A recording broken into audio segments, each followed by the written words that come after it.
everyone, quickly before my client comes in, I thought I'd show you how to create a 5-minute effortless full wave with two things.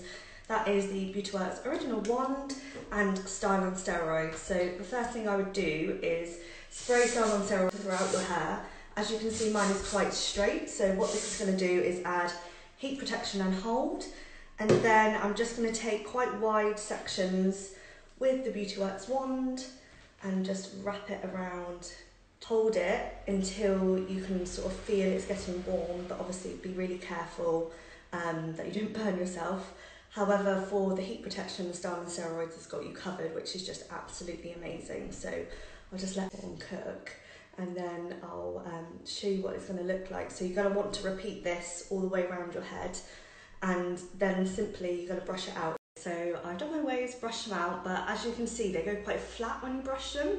And also, as I wear extensions, some areas can look a little bit like spaghetti, which I hate. So I'm just going to go back in with the Style on Steroids. You can see instantly the swelling, the volumizing effect of Style on Steroids compared to obviously this side here, which is just amazing. And what I love, obviously being so blonde, I hate that other sort of texturizing spray really cloud and discolour your hair, whereas this will not do it. So literally a couple of spritzes, and you can see it just transforms the look into something so much more glamorous.